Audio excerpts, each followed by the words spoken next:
Our beer of the week this week is Sam Adams. Got a case over the weekend and just finishing it up now. It's a good beer to drink while we rant about the Panthers again. I mean, we are back on the East Coast for this week's game. I'm Steven, your host, joined by my co host, Jacob LaQuire.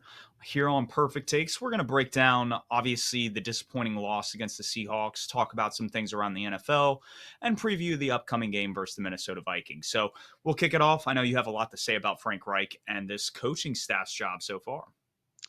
Frank Reich. How are you going to say that 58 pass attempts isn't the method to win in Seattle when you're the one calling the plays, man? Like, I know the run game isn't the best, like, it wasn't going the best, but you got to call more creative runs. We talked about that last week. And then having Andy Dalton, who's at the ripe age of 35, as your backup QB, come in and throw 58 times on the road, that's just kind of crazy. Like, I don't know what to say anymore. We went into detail about kind of what we thought would be like good to see last week, and none of it materialized against a pretty banged up and just overall bad Seattle defense. Like, this was the chance to get right, and I don't think we got right at all. And that the offense didn't magically get any better going to Andy Dalton, so it's just another disappointing game. Absolutely. And I remember, I wish I could credit the account I saw it, but it was a Panthers account, and they kind of took a picture after it was the week one loss versus Atlanta, and it highlighted the fact that in Reich's first year with Indianapolis, with Andrew Luck as his starting quarterback back in 2018, they started 1-5 that year. Ron Rivera, his first year back in 2011, we started 1-5 that year. And it was strong finishes in both cases. Rivera's squad only went 6-10. Reich's squad actually went 10-6, made the playoffs that year. I don't think that should be the expectation for this squad based on what we've seen through 3 games. But it's one of those things that, yes, it does not look pretty right now. We knew when we looked at the schedule like about a month or two ago that it was a rough slate to start the year. And it's one of those things that there's going to be some growing pains. Now, what I do hope is exactly like you said. You called out Frank Reich. He talks about 58 pass attempts not being a way to win, and you're the play caller. So I think that's where some of the shifts going to be probably around the bye week. Thomas Brown kicks it off as the offensive coordinator, and we're going to need that because he was a big part of the explosive plays that we saw on Sunday. Yeah, let me throw some more stats at you. Tied for the fifth lowest rush attempts in a game in franchise history, only 14 rush attempts. And I think out of that, 12 were Miles Sanders and one was, no, two were Chuba Hubbard. Third most pass attempts in franchise history with 58. The Panthers are 0-11 in all 11 games where the QBs attempted 50 or more passes. And this is our first 0-3 start since 2010. And I don't want to like compare this team to the 2010 team because that was just the dark ages, but our offense is not looking good, and their offense didn't look too good either. Absolutely, and it kind of stinks. We have a lot of injuries over the first couple of weeks, offense, defense, and I mean CJ Henderson. He's a guy that I didn't really want to see the field at the start of the season, and he's already banged up with an ankle. We have Xavier Woods with a hamstring injury. Frankie Louvu isn't looking great, and I know this is the offensive side of the ball, but Mingo ends up with a concussion. So it's just already thin areas on this team, like what we talked about in our preseason kind of edition. The secondary, we needed those guys to stay healthy. And we already have Xavier Woods and Hornow. And so that puts more pressure on Jeremy Chin and CJ Henderson to make plays. And those aren't guys you want to see in coverage. I mean, Jeremy Chin had a missed open field tackle versus Kenneth Walker on a huge drive, pivotal drive in the second half. And then he was the defender on that Tyler Lockett 2-point conversion. I understand the game was kind of over by then, but it's stuff like that's not Chin's role. He needs to be a guy that's running downhill, making plays. And that's not how he can play in this defense with the way injuries are going. Yeah, I agree. I actually thought Henderson had a decent game against DK Metcalf. Granted, DK was also banged up, but I thought he played pretty good coverage before he went out of the game. Yeah, just piling injuries on mainly on defense, but Mingo getting concussed isn't great either. And then you compound that with a lot of things that we have this all-star coaching staff, right? So you would think that all the Mm-hmm. procedural stuff would be easy, but man, it was rough. 8 false starts, 8. Two from Taylor Moton, who's like a consummate pro. One from I think it was Throckmorton. One was on a punt, so that's whatever. But then four from Ike Ekwonu. Like To me, that's just unacceptable. Reich said it in his presser that all these penalties are unacceptable. He even said pathetic, which is kind of visceral, but he's right. Like, you can't be having this many penalties. And Icky, I know two of them were in a row on third down. It took us Yep. from a 3rd and 10 to a 3rd and 20, and like he isn't having the greatest year. I hope he's not falling into a sophomore slump. Sometimes it takes offensive tackles a couple years to get good. Looks like Evan Neal is trending up in like for the Giants. He looked pretty good against Nick Bosa this past week. So hopefully Icky can kind of bounce back and just really get his game together. And because he's a really good run blocker, but he just needs to get better in pass pro. Hope maybe we can call more run plays to his side to kind of, like you were saying before we were recording, juice him up, get him going, so he's going to be in a good state of mind for the pass blocking plays. Well, I mean, John Ellis earlier the day, he broke down kind of like the efficiency from running to the left side to the right side. And we've done about the same amount both sides, and yet we've been more productive running to the left side. Why? Because Icky is absolutely disgusting in the run game. Like this is a guy that can maul and get to the second level. And that's what we need to do. We need to build confidence around some of these younger players. We talked about it last week with Mingo. Like, hey, get him the ball in space. Like that's part of what Hmm. these coaches need to do is let these playmakers do what they do best. And that's why the keys honestly need to be handed over to Thomas Brown sooner rather than later, because he was a big part of that DJ Chark touchdown. They were seeing something that was going on in the Seahawks secondary, and they said, hey, we can scheme something to where we take advantage of a couple miscues back there. And they had a bunch of injuries in their secondary as well. And sure enough, we hit DJ Chark for like a 50-yard touchdown. So it's stuff like that where it's like the creativity and actually taking advantage of different things and making sure our guys are making the plays they need to on the field. That's going to come from Thomas Brown, because right now Frank Reich, it's archaic. There's very little creativity, and we're dropping back the pass 58 times and not even running the ball. Like I would prefer Steve Wilkes' strategy over this. Like this is just it's absurd. It really is, and it's like the word he used to describe kind of the O line and the mistakes and the pre snap penalties. That's how I would describe him. Pathetic. Like that is what it is right now. It's pathetic. Yeah, I hate to beat the drum from last week too, when we talked about 12 personnel, but I believe you tweeted it out after the game that we're what, like 5 plays in 12 personnel this season or something like that. It was Something like 10 plays. incredibly, yeah, Yeah. but it's like 5% of our plays or something. Something incredibly low. And again, we talked about this last week. This is a guy that has valued the tight end position over the years. So why are we not using it? Look at what CJ Stroud is doing. Granted, I think we can agree he's been the best of the rookie QBs so far, no matter like what our opinions are. But they're also giving him 6, 7, 8 man protections on a lot of plays, giving him time to throw to hit his open receivers. We didn't see any of that with Bryce. It was just throwing him to the wolves. And then we didn't see any of that with Andy Dalton either. You don't, I mean, you're having your 35-year-old backup out there just in 5 man protection. Like, and our passive blocking isn't great right now. Like, just scheme something up to help the QBs, help the receivers. It's just there. I think there needs to be a change pretty soon. I don't want to overreact, but like give Thomas Brown some more influence in like the playlist, the play sheet, whatever. Well, It's here's the like thing. If you don't trust Tommy Tremble and Ian Thomas as pass catchers, that's fine. right. Hayden Hurst can be the pass catcher and the tight end. But do what the Seahawks have done the past 2 weeks. They'll go in 12 and 13 personnel, and we got gutted on one of the last drives in the fourth quarter just by their tight ends. It was like Parkinson, and then it was Noah Fant, and then before you know it, Charbonnet has like two 10-plus yard runs, and they're at the goal line. Like it's just it's absolutely mind-boggling that we can't do some of those same things because we have four tight ends on the roster. Run exactly like you said. It was a great point by Brett Coleman. CJ Stroud has had so many 6, 7, 8 man protections, and it makes sense. Their offensive line's been banged up to start the year, but we know our offensive line has not been good to start the year. So help it out. Like, make life easier on yourself. And like we talk about these things in retrospect, but these are things you got to catch in mid game. Like you are professionals. When you see something's not working, make the adjustment. This is something that we hated about the Rivera era. We would have a great game plan coming in after the first half. We were lost. And that's how teams would come back and beat us. And that was a frustrating part about that era. But it's like we don't even have a good game plan to start the game. Yeah, hopefully for this upcoming week, be it Bryce or Andy Dalton, they give him some extra protection because Brian Flores is going to bring the heat. He's a very good blitzer. But maybe move on to maybe a positive note on the game. My player of the game personally was Adam Thielen. He got to play against a zone defense last week because of all the injuries they were dealing with, and he kind of carved him up. He had, I believe, it was 11 catches, over 100 yards, a touchdown. He was showing that 11 he still has a targets, little four bit of juice receptions. left. I'm sorry. 11 targets, 4 receptions, but you're good. Yeah, yeah, he's 11 targets. Yeah, my fault.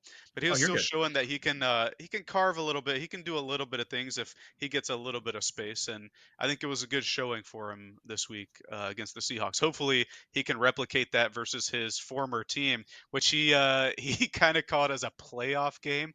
I don't know if he knew that both teams were 0-3, Oh. but he said it's going to feel like a playoff game. Hopefully, we have some playoff intensity and don't commit all those penalties. But I don't know about that one, Adam. Well, that was his point. He knew both teams were 0-3. That's why he said, "Oh, it's amplified to be like a playoff game because like if you lose this game, your season's pretty much done." And Hmm. it's like, okay, like not to be that guy, but the Panthers are not looking like the team this year. Like it looks like this is a figure it out season, which is fine. First year with a coaching staff. My player of the game, and you kind of alluded to it. I like DJ Chark. I felt like Adam Thielen had a lot of points towards the end in garbage time in terms of yards, receptions, and the last touchdown.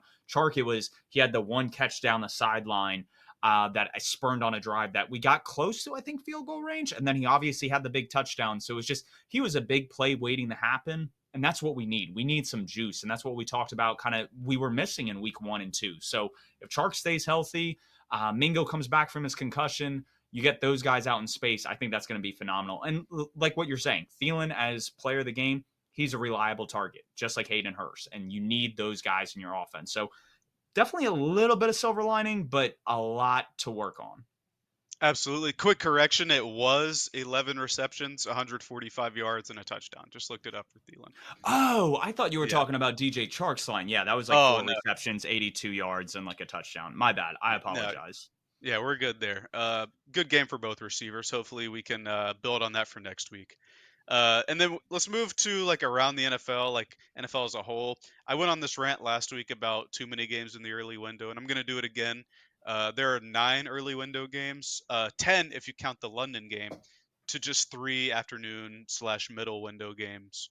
Uh, like, come on, just even it up a little bit more. Like, a game that's in Houston is a 1 o'clock game, and we know that they're central, so they could have moved that to the 4 o'clock, but that's neither here nor there. Yeah, I think it comes down to they're slotted as primetime games. You only have a handful of 4 o'clock games. You have the one Sunday night game, and the one thing I have like two weeks in, I think it switches. I think the rest of the way is the fact that we've had like two Monday night games. Having a game that starts at 7 and then a game that starts at like 8:15, it's perfect because it's like you can watch the first half of one game by 9. And for me, I go to bed super early, so it's like perfect for me. I can get first half of football and then catch the highlights in the morning. So that's a nice change up I've seen. But the one thing that we do need to talk about, and it was phenomenal to watch. I kept seeing the points go up, and I was like, oh, are they going to get past this? Oh, they went over 50. They went over. Sure enough, the Miami Dolphins hung 70 points on the Denver Broncos. Now, I think there was some personal vendetta across that entire coaching staff. Mike Hmm. McDaniel, ball boy for the Denver Broncos under Mike Shanahan, didn't even get an interview when he was hired with the Miami Dolphins. So a little bit of shade. Then you have Vic Fangio, who was the head coach there for a couple of years before he got fired. So little vendetta there. And then Tua, a comment that Sean Payton made last year was he wouldn't be surprised if Teddy Bridgewater became the starter. I personally, I think players listen to some of that stuff, and Tua wanted to make that defense suffer, and that's what he did. He put them in hell all day. Like some of the passes he was making, like looking off linebackers and still ripping these balls to the middle of the field. It was crazy to watch and a lot of fun. Like honest to goodness, it was kind of cool to see just the dismantling of this Broncos defense that was so good last year. Yeah, Sean Payton, what happened? Like, how are you going to say all that stuff and then let this happen to you? I know you're not calling the defenses, but you cannot allow somebody to come and hang 70 points on you. That's just unacceptable. This was the first game ever to have a team with 350 or more rushing yards and 350 or more passing yards, making history. This is the first 70-point game we've ever seen. I think Yep. the only other 70-point game was in the 60s. So modern history, and they scored all of this with like 10 minutes left in the fourth too. They could Mm-hmm. have run up the score, but they were nice about it. I know that was a big talking point after the game. but Tua was excellent. The run game was excellent. Both Mostert and rookie Devon A-Chain had 4 touchdowns apiece. I mean, some were rushing, some were receiving, but still, just excellent all around. And Mike McDaniel, I think this kind of reaffirms what we've been talking about. He's the best play caller in the league, maybe the best coach in the league right now. He's just excellent all around. Incredible game to watch, and yeah, it's a classic. If he's not the front runner right now for coach of the year, there's something wrong with the voting system because Hmm. this is back to back years. And I understand defenses are going to make adjustments. We've seen it. Ben Baldwin has a great graph with Sean McVay's offenses of how like usually the efficiency starts really, really high to start the year and it kind of tapers because defenses make adjustments. We could see that. I don't think Mike McDaniel's offense would have slowed as much had Tua been healthy. And the way he has Tua operating as quickly as he has him operating, it's going to be hard for me to see him get injured because I thought that was his issue last year was he'd hold on to the ball too long and take hits he didn't need to take, and he's not doing that this year. So it's one of those things that like where we talked about them when we did our AFC East preview as like kind of that sneaky like playoff contender in the AFC. They're making their claim and they're making it very distinct right now, 3 weeks in. Absolutely. They have a big test next week at Buffalo against the Bills. But so far, they've aced all the tests they've been faced with. They beat the Chargers' high powered offense. I mean, there's nothing more to say about what they did last week. They go in, I think it was in New England, right? And beat Belichick there, uh, beat their 3 high safety with just the run game. McDaniel, I think, is ready for anything. And so it's going to be interesting to see next week and how it turns out. Absolutely. Now, we have been talking about a lot of offense, but there were a few performances last week that I think we should highlight on the defensive side. And they came from AFC teams. The Bills absolutely demolished the Washington Commanders from a turnover standpoint, from a sack standpoint, from points allowed standpoint. I think they scored a touchdown. Like they just lit them up. The Steelers did their thing in Las Vegas. I know we were split on that game and it was kind of iffy, but again, the Steelers' defensive line, I think, against the Raiders' offensive line was going to be a mismatch. And they invest so much on the defensive side that this should have been expected. And likewise, the Browns, team that has invested so much on the defensive side, it is paying all the dividends in the world. If there's a team that's going to make a run like the 2015 Broncos, where they're hampered by offensive play and they make a Super Bowl push, it's this team because it is just so good top to bottom. We talked about this defensive line probably being the best in the NFL when we broke down the AFC North. It's they're impressive. I can't really spot a weakness on this defense. Yeah, you said it. I mean, the Bills' performance on defense was crazy. I think it was 5 turnovers. We'll talk about that more later in the best performances part. But yeah, the Steelers did their thing. They beat Las Vegas. I had Vegas winning that one, but clearly you got that one right. It did come down to a one-score game, and Josh McDaniels decided to kick a field goal instead of trying to get a touchdown right after they got a touchdown and got a 2-point conversion. But that's neither here nor there. But then, like you said, the Browns on fire, and their coordinator on that side of the ball has them cooking too. We'll talk about him a bit more later. Absolutely. That'll be part of the coaching section. Now, we've talked about dominant performances. We're gonna have to talk about the worst of the worst. What is interesting is across the NFL, there's only 4 teams without a win. And they all play each other this coming week. You have Denver at Chicago and you have Minnesota at Carolina. And I would, if I were to put money on it right now, I would choose both the away teams to win those games. I think after the shellacking the Broncos, it's a wake up call, and the Bears are right now just you want to talk about like a dumpster fire. I understand getting 70 points hung on you is a lot, but what is going on with the Bears franchise is just complete. Just I don't even know what to call it. Like it is dysfunctional. Like Fields cannot read a defense within Luke Getsy's system. That defense can't stop anybody. And if you're dysfunctional on offense and defense, like that falls on the coach. Like Matt Eberflus is going to have to be held accountable sooner rather than later. Yeah, and this was supposed to be a year in which they take a big leap, right? They get the receiver for their third year QB. They invest heavily on defense, both free agency and in the draft, and then they draft a an offensive lineman in the top 10. It's just a lot of things that were supposed to go well for them haven't been going well, and hopefully they're able to turn it around against an equally. I wouldn't say equally dysfunctional because there's nobody more dysfunctional than the Bears right now. But after getting 70 points hung on you, something's got to change. I'm surprised there weren't any dismissals after that, maybe like position coaches or something. But that'll be an interesting game for sure. And then we'll talk about our game a bit more later with the Vikings coming to town. But that's going to be an interesting one as well. I think the Vikings passing attack is going to kind of dice up our injured defense. For which team's in the worst spot out of these four teams, it's got to be the Bears, right? After everything that they invested this offseason for to come out this flat and just not look good anywhere, and then have kind of the organizational dysfunction happening as well, I think it's got to be the Bears. We ripped the Bears a lot last week for obvious reasons, and I posted a chart when we did the NFC North because exactly what you said. Justin Fields going into year 3. He's got a wide receiver 1. He's going to take off. What did we look at when we did that episode? He had lower EPA in terms of a percentile score in year 1 and 2 than Josh Allen and Jalen Hurts that he was getting compared to. And Tua. We even And had Tua, Tua on yeah. that list. We can put Tua on there. And then DJ Moore did not score as high from like an ESPN like wide receiver metric from an open standpoint, from a catch standpoint, from a yak standpoint. He did not score as high as Stephon Diggs, AJ Brown, or even Tyreek Hill. And so when you don't actually add a true elite wide receiver and you do not have a quarterback that is really just a wide receiver away like a Trevor Lawrence, that's where the disconnect came from. And now it's ripping apart at the seams. They had no edge presence. We talked about that on the episode. They can't get after the quarterback. And like what you were highlighting last week, their secondary isn't holding up either. So it's a lot of dysfunction. They are looking like the 3-14 team last year, and they look worse. So I agree with you. They do look like they're probably in the worst spot middle of the season, but there is a silver lining. Currently, they do hold the first and second overall picks in the draft Well, because both us and the Bears are winless. on Tankathon, it's first and fourth. They have Okay. us at fourth for some reason. But I mean, after this week, they could very well have the first and second. So that is the silver lining for them.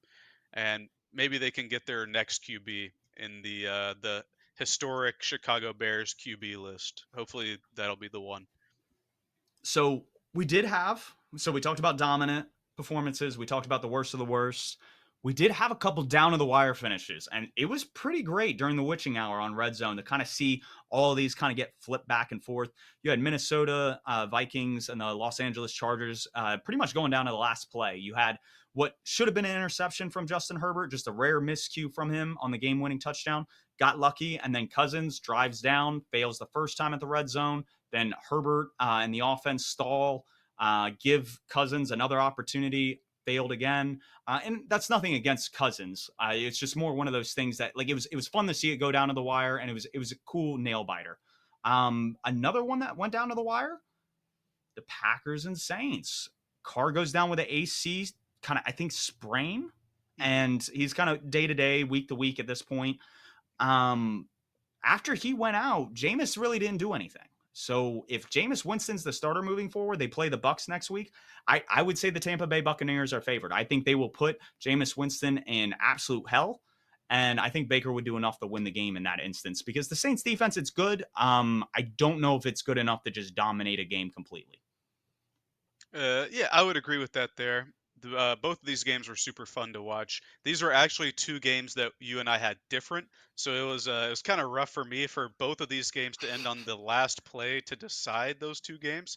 They were fun to watch as a whole, especially Minnesota and the Chargers, just two high octane offenses. For whatever reason, Minnesota wanted to establish the run for I don't even know. They should have just diced them up, but really fun game there. Herbert, great game. He's still the only QB without a turnover, so he's playing lights out this year. Kirk Cousins, another really good game. The interception at the end was tipped twice before it was picked, so I'm not really going to put that on him. Just two good QBs and two good passing attacks battling it out there. Green Bay and New Orleans was interesting. New Orleans was up 17 to nothing, I believe, going into the fourth, and Jordan Love engineered a pretty good comeback. But the Saints did have a chance at the end. They just missed that field goal. And like you were Matt saying, LaFleur Matt LaFleur, he had, I think it was assistant like quarterbacks coach in his ear. Go for two, go for two, go for two, because they could have made it a 10-17 game before they would eventually score the game winning touchdown. And what does he do? They go for two, they set themselves up, they take the lead. And like you said, Saints obviously had the opportunity to take the lead right there at the end. But mhm, some of these analytical approaches throughout a game, going for two, going forward on fourth down. It does pay off in the end. And that's exactly what we saw here. So I think that was cool. That was a side note I wanted to make. Yeah, Our we called other we called that one in real time, I believe, when the score went to 17-11 after they got that 2-point conversion. I think yeah, we were talking about that, saying like that's a perfect example of the 2-point try analytics kind of discourse there.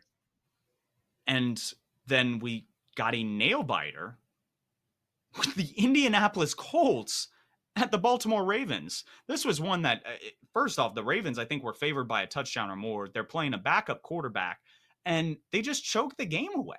And it's one of those things that falls on like coaching, miscommunication, stuff like that. And it's starting to paint a light that is this Todd Monken offense really an upgrade to what Greg Roman had? Obviously, it's safer for Lamar in terms of his health, but it's not nearly pumping out the efficiency that we would have expected with this unit. Now, the Colts are a really good defense, but it's one of those things that kind of monitor as we go along. Yeah, what impressed me about this game is that obviously the Colts didn't put up a ton of numbers, but Steichen tailored the game for Minshew for it to be effective, and it was effective. They forced him to overtime. I believe it was the Colts that got the ball first in overtime. They didn't score. Baltimore didn't score. Back to the Colts. They didn't score again. Baltimore didn't score again. And finally, on the fifth possession of overtime, we get a field goal, and Indianapolis wins. So just another game that's going down to the very last play, a true nail biter. We rarely see overtime go like that in depth without a tie. So that was cool to see. I hate ties. That's a side note. There should be no ties in professional sports, but it's neither here nor there. Just great games all around, and I think that was one of the surprising upsets of the week. Like you said, I think they were favored by 8.5 Baltimore because I believe this was in Baltimore. Yeah, no, it Um, was over a touchdown. I think it was yeah, around that 8.5 standpoint. They were one of your picks to I think cover right this past Yeah, week. yeah, I believe so. I believe I said Baltimore covers. Obviously, I don't know how to bet, but yeah, that was a surprising upset there. We had a couple more of those as well. Houston just dominated Jacksonville. I don't think any of us saw that coming. On offense, Houston was moving the ball. On defense, they were stymieing what Jacksonville was trying to do. And then on special teams, they made some plays. I know the fullback returned a kick for a touchdown after kind of a botched uh, was it like reception or catching the kickoff. He botched it, but then picked it up and ran it in. It kind of reminded me of the squib kick. I don't know if you remember the Packers Patriots game like a decade ago. And it was the one Patriots lineman who like returned it inside the 10 Oh, off that kick. yeah. I know exactly what you're it, talking about. it was Yeah, just like a big man rumbling because I remember watching the fullback. I'm like, this man doesn't have the speed to close, and I think he broke like a tackle or so, got it to the outside, and that was it. He had it. So there very you like go. you said, one on all three levels. D'Amico Ryans is doing a great job. I appreciate what Bobby Slowick is doing for that offense. That was one thing that we talked about when we talked about Stroud and his development. Can he have easy buttons in that offense? And with Nico Collins, Tank Dell, some of the guys that they have there, they're giving those easy buttons for him to just go out and be the playmaker he is, be an accurate thrower, not have to make all these decisions. And that's what I wanted Frank Reich and this staff to do for Bryce, but obviously that Yeah, hasn't happened. and then Um, giving Stroud the big protections too for him to yep, make those plays. So yeah, like absolutely. it's it's right there. Like just do this for the Panthers, but whatever. Arizona, they've been a stingy team all year. They hadn't won up until this point, but Cowboys out three of their starting offensive linemen with Tyrone Smith, Zach Martin, Tyron Steele. And it kind of changed. Mike McCarthy came out and said it changed kind of how they called the game. They were ineffective in the red zone, and it bit them in the butt. They had 3 goal-to-go situations, I think, back to back to back, and it ended in a field goal, turnover on downs, and a interception. So when you can't capitalize after moving the ball, especially into enemy territory, it's one of those things that's probably going to mean you put an L in the win loss column, and that's Yeah, that's exactly what happened. yeah. Arizona's been feisty all year. We saw it week one against Washington. We saw it last week when they were up 28-7 in the third against the Giants. Mm-hmm. Real Yeah. good. They played them tough Before there, and that then huge comeback, yeah. yeah, and then they finally get their win here against Dallas. You know what these three upset teams have in common? Houston, Arizona, Indianapolis. No. All Oh, new head coaches, right? yep, that's right. But Yep. and all of these coaches are first-time head coaches. They've got their teams playing hard, playing well, playing together. And the two retread coaches being Frank Reich and Sean Payton, aren't on the same page. They both host teams that are 0 and 3, whereas these three teams, which we all thought would be pretty bad, I think both of us had these three teams picking within the top five, top six. They have their teams out the gate fighting hard. So that's just Yep. an interesting note to look at with these new head coaches, seeing their approach versus coaches that have been successful in their own right before, but not with their new teams. Indianapolis at 2-1 leads the AFC South, and they have a decent slate, like an easy slate coming up. So it's one of those things that they could start pulling away. And if Anthony Richardson gets healthy, the way Shane Steichen's calling the offense, the way Gus Bradley has the defense playing, this could be a feisty team. And like you said, all these first-time head coaches, they have their teams playing hard, and that's what you want to see. Now, we did have a couple bad quarterback performances, kind of all around last night on Monday Night Football. I know from what you saw, Stafford wasn't reading the field well. He had two bad picks. Burrow with his calf injury still looked a little hobbled. Hurts, I think he was down with the flu or something. He didn't look right on the Mhm. sidelines just from like a facial standpoint, but he didn't look great in the pocket. He looked indecisive, wasn't making the throws accurately. I know there were a couple of miscommunications. There was one to Dallas Goddard out where it looked like he missed them, but from the way Nate Tice and I think even the broadcast talked is he expected Goddard to be more out in the flat rather than cutting up the field. So just a lot of miscommunication. And then Baker, we all know it as Panther fans, he's going to Baker at some point. He had a bad pick, took a couple bad sacks, more just negative plays, not a lot of explosive plays, and we're used to that at this point. And I think that's to be expected with this Bucks team. Their defense is going to keep them in games, and it's just up to Baker to minimize those mistakes. Yeah, this was a bad matchup, particularly for Baker. The Eagles' D line gets a lot of interior pressure, and the Bucks' interior offensive line is just bad. And when Baker gets pressured, he makes mistakes. He was missing throws all night. His receivers didn't help him out a ton. I know Mike Evans had a couple drops. They did bail him out in some ends. Evans had that incredible catch over the middle of the field. The one Uh, hander, yeah, yeah, and then he where went up and got that. he was like falling on the defender for like 5 seconds in midair. It's kind of that was nutty. Like you said, Hurts. I saw a tweet saying he did have an illness during the game, and like you said, he just didn't look like himself. So he just wasn't in the right mind there. Maybe Burrow is still very clearly injured. He can't really move off that foot. He's sailing passes, stuff like that. It was good that they were able to get him and Jamar Chase finally aligned, but just not a great game from him, even though they got the win. And then Stafford, I don't know what was going on there. There were some pressures he didn't see. And then on the two interceptions, one which I don't think should have been a pick, but the call stood on the field. The interceptions, he was trying to do these like cute throws. It's like he was doing a sidearm throw. He was doing like a no look throw, but both of them were picked. I don't know if he can get away with some of that stuff without having like a generational year from Cooper Cup. He's just making dumb mistakes that he really shouldn't have made. Both of those picks, by the way, were Logan Wilson, the middle linebacker, who I believe was on my X Factor for the Bengals this year. So he's Yeah, it off was to a either good him or start. Jermaine Pratt. Yeah, yeah. You had one of the linebackers, and yeah, he stepped up big. And it's one of those things. Exactly. You can't be doing no look passes with Puka Nakua and Tutu Atwell. Like Yeah, they have been serviceable and whatnot, but these aren't generational talents. There's a reason why they were later round picks. They're serviceable. They play their roles well. But until you get Cooper Cup back in the lineup, until you get somebody with more explosion, it's hard to trust some of those like no look passes because like what he did in the Super Bowl, what he's known for, that no look pass, it's he knew where Cooper Cup was going to be, and Cooper Cup knew where the ball was going to be, and that's being in sync, being on the same page. That's going to help you a lot, and you just can't rely on some of these younger guys this early on. Now, absolutely. guys that we want to talk about, I do have a coach play caller ranking. It's definitely gotten a lot of buzz, not necessarily in the best light, but it has gotten a lot of buzz. I think guys that should be recognized just from looking at the model and then looking at what's happened on the field. And Mike McDaniel, obviously, we talked about him. He should be the front runner for Coach of the Year. The way he's got the offense humming, it's insane, and it'll be interesting to see how the Bills' defense kind of defends Tyreek Hill and kind of the playmakers they have on offense. Jim Schwartz, I thought he was a upgrade to Joe Woods this past year, and he has stepped in and had this defense clicking. They are firing on all cylinders, and it's a fun group to watch. And then another guy that's under the radar, and I know Bills fans probably would disagree with this from some of last year's play calling, but I think Ken Dorsey is one of those guys that is extremely underrated. I think he schemes up some great play concepts that work with Josh Allen and some of the skill set they have on the field and on this roster. So those are guys that I think deserve a lot of recognition. Do you agree? Have any takes?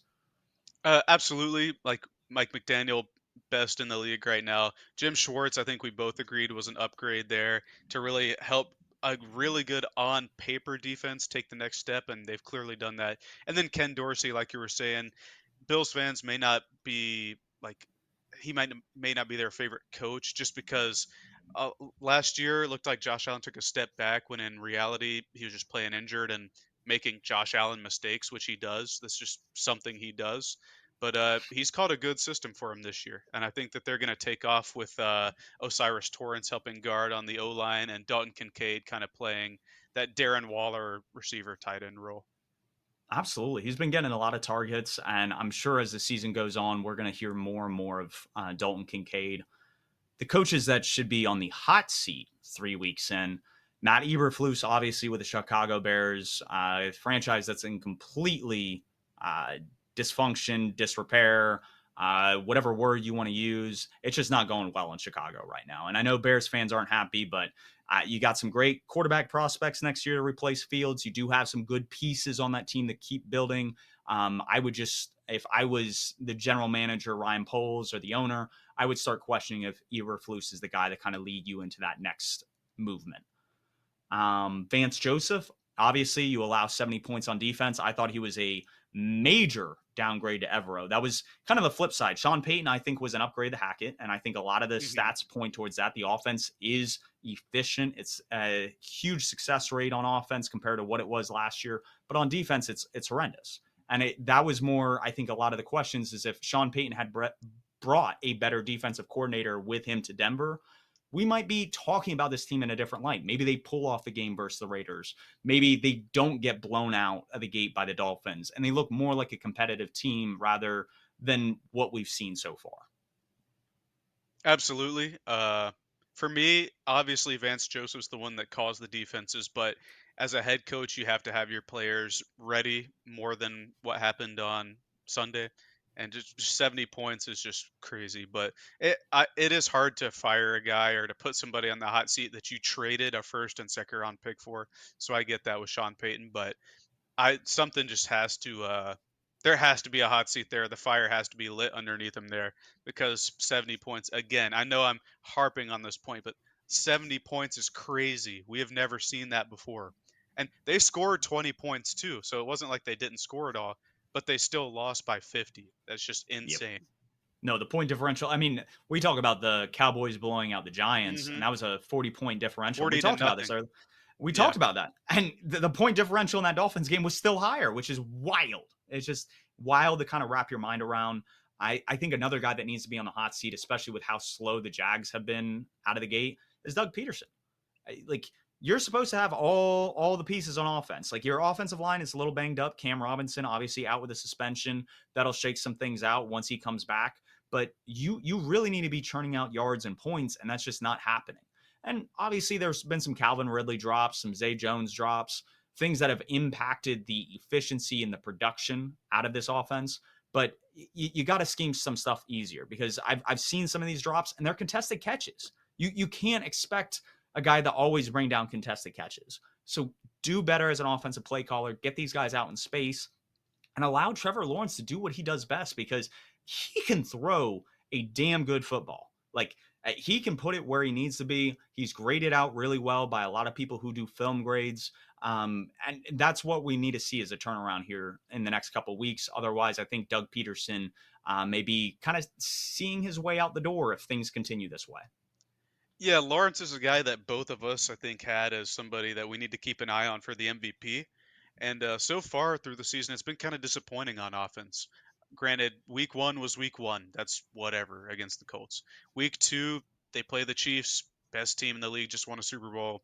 But that was Chris Jones' first game back, and the Chiefs' defense by no means is a top like 3 to 5 unit. So I would think that they muster more there. But okay, we can call that a bad matchup. But then last week, just letting Houston dominate you like that, Yep. it's like I don't know.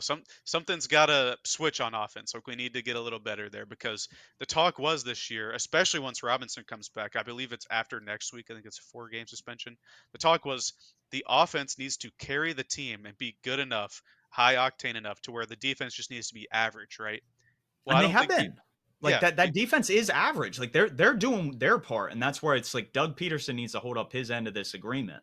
right. Like the offense isn't propping up an average defense enough to be a team that we thought could be like the 1 or 2 seed. I don't remember exactly what we said there, but we both thought that they would win a lot of games. And so far, 1-2 out the gate is just it's not ideal, especially being 1-1 in the division.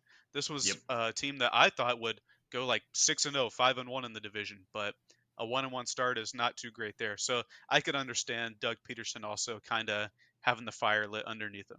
But I think he's a bit safer than the other guys on the list. Oh, absolutely. He just came off playoff appearance, winning a home playoff game. Like, I'm not saying he's going to get fired at the end of this year. It's just one of those things that he needs to start turning around this ship sooner rather than later. Fair enough. Um, Best performances. This will turn into an MVP watch next week, but a guy who's a front runner, he's been on this list already once this year. It's Tua. Tua and the Dolphins. I'm not going to obviously highlight the 70-point thing. We're beating a dead horse there. Just what they're doing on offense is insane. I think the one Dan Orlovsky has broken down, other film analysts have. Tight end moves out. I highlighted this earlier. Tight end moves out. He does a little like hesitation to that side. You see the linebacker immediately bite, and then he throws it right behind him, like in the same motion. Like that kind of stuff is kind of crazy, and it's cool and fun to watch from Tua. And Jalen Waddle was out. That's the thing. I think Hmm. Teron Armstead was out week 1. Jalen Waddle's out week 3, and Tua's still just lighting defenses up. So again, we've talked about it. They're actually on this list, but the Bills' defense against Tua, that is the matchup to watch. But there is another defensive player we want to highlight. It's Myles Garrett. He had 3.5 sacks, and despite the terrible quarterback play from Deshaun Watson, they're winning games by pretty substantial margins. Yeah, Miles Garrett looks every bit of defensive player of the year right now to me. I think I don't know if it's him or TJ Watt that's leading in sacks, maybe they're tied, but he's just been dominant all throughout the year, dominated against the Bengals and now against the Titans, a game where I think we both had the Titans winning. They come out there and they play a really gritty game with Jim Schwartz calling the defense, and they get the win. And like you're saying, Watson clearly hasn't returned to the form where we saw him like 5 years ago at the Texans. And so it's this defense that's really driving the Browns to wins. And Garrett's the I guess the driver there. What was crazy, and I should have factored this in, kind of the defensive line versus the Titans' horrendous offensive line, that was going to be a mismatch right out of the gate. But we watched Myles Garrett. Everybody wants to talk about offensive motion, and we watched Myles Garrett motion across from the left to the right. And what is it the Titans offense do? They motion 2 tight ends to follow this dude. I think they Yeah, get I like a saw delay that. a game. Like it's Hmm. wild that like you're trying to stop this guy and you can't even get lined up to like stop him. Like that's insane. It is what it is, and I think exactly like you said, he is the defensive player of the year front runner. He's on the best defense right now, and he's the best player on that defense. Well, I mean, you saw what he was doing, like doing the Allen Iverson crossover against the Week Bengals. one, oh my Of course, they're going gosh. to be moving people to stay with him now. It's like he's just he's wreaking havoc. He's crazy. Now, Keenan Allen, a guy who had a lot of injuries last year, looks to be back to form. Had over 200 receiving yards, 2 touchdowns, had a passing touchdown, and fueled their win over the Vikings. Like he was a big part of that. He's going to be a big part moving forward now that Mike Williams is out with the ACL injury. And so it's one of these things that you need him to continue being the superstar he is, and you need Herbert to keep being the superstar he is if you want this offense to kind of take the next step with Kellen Moore and make a push in the AFC. So that was good to see. Definitely probably better defenses than the Vikings coming up, but it was a very dominant performance start to finish. Yeah, something I saw in this offseason from a lot of fantasy accounts is that Kellen Moore is going to use Keenan Allen as not possession receiver, but he's the go-to guy. Like anywhere on the field, Keenan Allen's the guy. Yep. that showed this past week. Even in the first 2 weeks that's been shown, he's the target guy. He's not as young or as spry as CD Lamb was, but he's somebody that they're using across the field to get easy completions and move the chains. And so far he's done that. And this week, like you're saying, he just went above and beyond and dominated the Vikings secondary. Absolutely. And when you have guys like Josh Palmer and Quentin Johnson on that offense that have a little bit more speed, that's where the defense has to kind of keep a guy or two back. And then you can do Right. exactly like you said, funnel those targets through Keenan Allen because you have a little bit more spacing to work with how the defense is going to line up. Speaking of defense, the Bills defense is the other best performance. Washington, according to my model, a lot of other people picked them, thought that the Commanders would cover. Sam Howell had been playing well. That offense looked good. Their defense had been playing well. And so you thought, like, hey, maybe this is a trap game for the Bills. It wasn't. They came out completely dominated. I think there was like 4 interceptions. They had a fumble, 9 sacks. Just start to finish. I think they kept them to like 3 points. It was like a 37-3 like walloping. And so that was crazy to see. It's reminiscent of what we remember with Sean McDermott in Carolina, and he's justifying firing Leslie Frazier and taking the play calling duties. He is proving his worth, and it's fun to see, and it's making the AFC East that much more competitive. Yeah, like you said, Tua and the Dolphins offense versus the Bills defense is going to be the matchup of the week this week. I'm kind of disappointed that it's at 1 p.m., but that should be the best 1 p.m. game other than the Panthers and Vikings, which is something we got to talk about right now. Like we said earlier, it's one of the 2 matchups of the 0-3 teams next It's a week. playoff game, bro. It is a playoff game. I believe the other 0-3 matchup is also at 1 p.m. So maybe we can get all those games on at once or something. I don't know. But I think the Vikings are going to be an interesting test. Their offense is certainly better than what the Seahawks was from a passing standpoint. They have Justin Jefferson, they have Jordan Addison, they have KJ Osborne and TJ Hawkinson, all really strong weapons that I think are going to be a tough matchup against our battered defense. We don't have JC Horn. I don't know what CJ Henderson's status is going to be. We don't know if Xavier Woods is going to be back. We don't know about Frankie Louvu, if his hip is going to hold up for this game. It's going to be a tough matchup, even if our defense is healthy.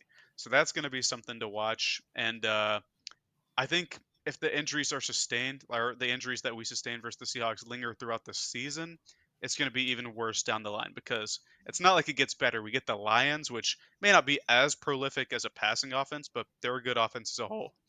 And then in 2 weeks, the team that scored 70 points, I will keep repeating it. I will keep beating the dead horse. The team that scored 70 points will be matched up against the Panthers. So it's going to be really interesting. Hopefully, I think this will be a good game for Bryce to come back because the Vikings defense also isn't great. So hopefully, this will be a good litmus test for Bryce. But I don't know. It's going to be interesting. Absolutely. Going back to the inactives, I think if 2 out of the 3 guys that you talked about on defense, if CJ Henderson, Xavier Woods, Frankie Louvu, 2 out of those 3 guys, they're out. The Vikings are going to walk all over this defense. Like we will probably play very soft coverage just to make sure that stuff doesn't beat us over the top. But then Kirk Cousins is just going to have his way underneath. And like you said, you listed off. You have the best wide receiver in the game in Justin Jefferson. You have one of the better tight ends in TJ Hawkinson. Jordan Addison, when he's had the ball in his hands, is absolutely electric. This is an offense that has been firing on all cylinders from like a point standpoint and a production standpoint all year. And I think that's not going to change any differently in Carolina. And so it comes down to, can our offense scheme something against this Brian Flores defense? And he's brought some interesting looks. He brought a 3 safety look against the Eagles that then you saw Bill Belichick copy against the Miami Dolphins. He's done some interesting things to kind of take away some of your strengths. So maybe he loads the box, maybe he blitzes a lot more to put pressure on the quarterback, whether that's Bryce or Andy Dalton. And it's just, it seems like it's one of those games where it could get really out of hand really fast. And I'm fingers crossed that it's a good game, but it's one of those things that the matchups are not looking good right now. Yeah, I think this could be a high scoring game on both ends, especially if we can get something going on offense. I don't know. But hopefully it's a good game. kind of transitioning more towards the future. I know it's only week 3. We're going into week 4, and it's kind of rough to talk about the future, but it doesn't look great for the Panthers this year. So we got to talk about the draft a little bit. This is a good wide receiver draft, and like I said last week, we had some excellent games in this past college football slate, and a lot of these wide receivers showed out. Keon Coleman for FSU had an excellent game. Just an athletic freak. He's a transfer from Michigan State, caught the game winner in overtime against Clemson, one-handed touchdown. He's really making a push for that wide receiver two behind Marvin Harrison Jr. I've talked about this guy already, Troy Franklin for Oregon. He kind of exposed that Colorado defense without Travis Hunter. He had, I believe, it was 215 yards and 2 touchdowns. Oregon they just ran all over Colorado, which I know a lot of us Colorado truthers, Colorado fans as a whole didn't want to see, but that's that was just a rough game for them there. And then Malik Neighbors from LSU, I talked about him a couple weeks ago. Dominant game from him. Marvin Harrison Jr., good game.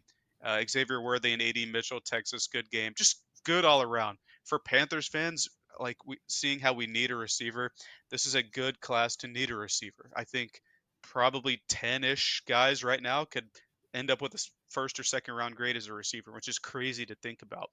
And then the other guy I wanted to highlight was Dallas Turner from Alabama. Edge rusher, he had 2 sacks. He's finally showing his potential. He probably won't be there for us as Panther fans, but it's nice to dream to get a good edge rusher to pair with Brian Burns. Hey, you never know what falls in the second round, and you don't know who's going to be a free agent or available to trade. If we are able to somehow acquire like a T. Higgins with a Hmm. maybe a future first, I don't know. I don't know how that's all going to play out, but it's one of those things. Maybe he falls to the second. We get him. We're able to trade Burns. Who knows? It's just we have so much dysfunction right now. Part of it's Fitterer, part of it's Reich. Just hopefully it comes together. We do have a couple perfect takes to end the episode. I think Washington. They did it last year in Philadelphia. I think they do it again. I think they cover. I don't know if they'll win in Philadelphia, but I think they at least cover. The line's at like right around 8.5, I believe. And it's one of those games.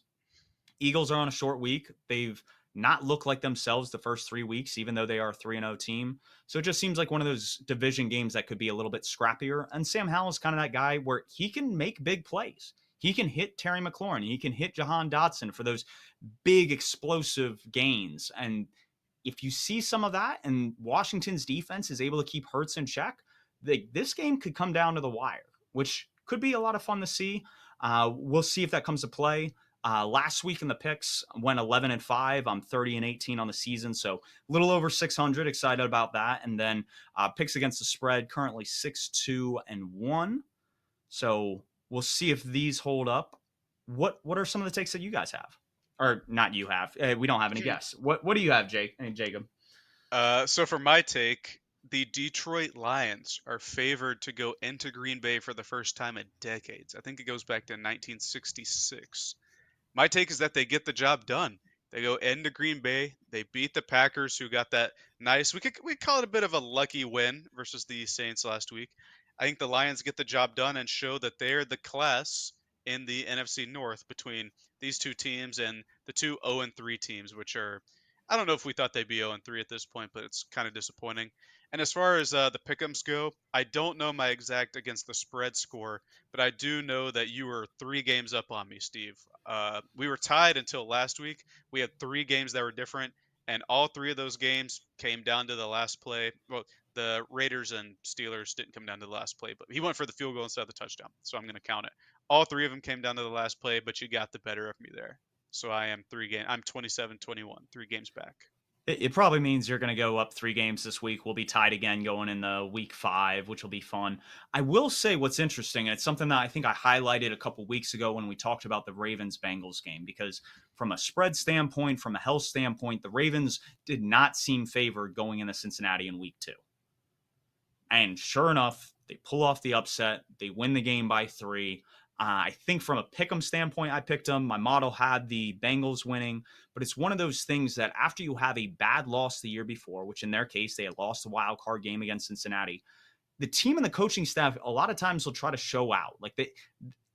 They take some of this stuff personally because that's what humans do. And so it's one of those things. What happened in the last week of the season last year? Detroit went into Lambeau and they beat them. kept Rodgers out of the playoffs. Like they would have been in the playoffs had they won that game, and they didn't. So with that in mind, it's one of those things. If Green Bay gets healthy, they get Bakhtiari, they get Aaron Jones, they get Jair Alexander, maybe Christian Watson plays. This could be a Green Bay win, but like you said, we're split on this. It's one of the splits that we have going in the week 4. We'll probably post our picks. We'll post the Thursday game separately, but we usually are going to try to hold off until Friday, maybe Saturday, to post kind of our pick'ems, just to hear all the injury reports and see who is actually playing this week. Yeah, absolutely. I'm looking forward to that week 4 game. Absolutely. It should be a lot of fun games. Like we said, we got, I think, 9 games in the 1 o'clock window. So Red Zone will be popping on Sunday. If you guys have any questions, shoot them to us at Perfect Takes on Twitter. We'll be happy to answer them next week. But for now, that's it.